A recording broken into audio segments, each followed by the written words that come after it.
Chuck, thanks so much for coming on the program tonight. Pleasure talking to you again. My pleasure. It seems like it was just a couple of days ago. It seems California is a busy place right now, isn't it? Well, there's a lot of action going on in the courts right now between the Peruta case and the Nordyke case that came down a while ago. And an assault weapon case that's been filed against DOJ to help clarify some things, not to strike it down as unconstitutional just yet. But yeah, there's a lot of things going on. All right. Now, one of the latest, this NRA CRPA Foundation-supported lawsuit, the Peruta case, the preliminary, the opening brief, I guess, has been filed with the Ninth Circuit Court of Appeals. Is that right? Right. We filed our opening brief yesterday,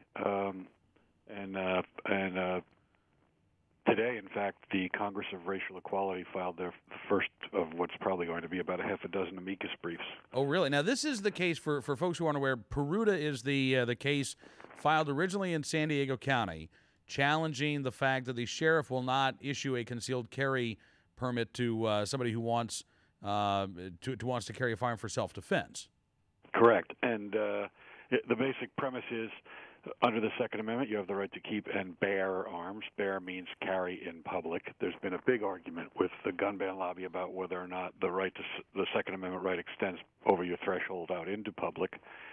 And that's one of the issues that's probably going to be resolved in this case. And then, interestingly enough, the district court said that because under California law, you have the right to carry an unloaded, unconcealed firearm and then load it, but only load it when you face immediate grave danger, and even then only if you've called the police, if that's possible.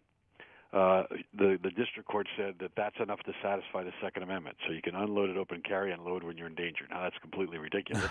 Yeah. But that's the district court's justification for not requiring the sheriff to issue more concealed firearm permits.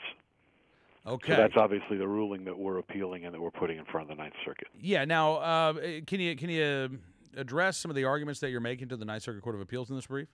Well, we got thrown for a bit of a loop. There's a lot of different issues. The first issue is just whether or not the district court is correct that unloaded open carry is an adequate remedy or an adequate accommodation to make it so that your Second Amendment rights are not being infringed. Well, that's legal and factual, and that makes me think back to the oral argument in the Heller case where Justice Scalia and Justice Roberts were having a laugh about the District of Columbia's position that they could require you to keep a trigger lock on your gun, because in the middle of the night you have to unlock the trigger lock in order to be able to get it. And Justice Scalia was laughing about how he'd have to find his reading glasses in the dark. And, it's the same sort of a theory with unloaded open carry. There's at least 12 different steps involved in loading a firearm to be able to use it for self-defense. Right. And it takes several seconds. And if a criminal is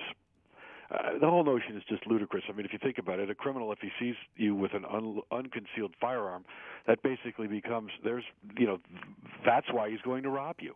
They'll sneak up behind you and steal the firearm. Right. I mean, so all it does is change the criminal tactics to make them more, stealthy, so that you won't know it's coming, so you won't have those few extra seconds. And a split second can be the difference between life and death. So this burdens the Second Amendment. This infringes on the Second Amendment. The rest of the brief is really that kind of theme, but put in the context of first the Heller categorical standard of review approach, and then the Nordyke substantial burden standard of review approach.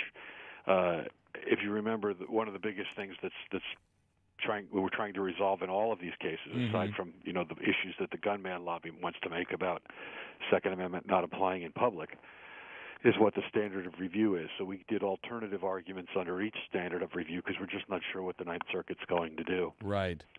Yeah. So that's it in a nutshell. Now the core brief, the Congress of Racial Equality brief, talks about the 14th Amendment, the evolution of the 14th Amendment, why the 14th Amendment was passed, all the implications with slavery, and how the 14th Amendment and the reasons for the 14th Amendment and its incorporating the Second Amendment clearly indicate that it is going to apply outside the home.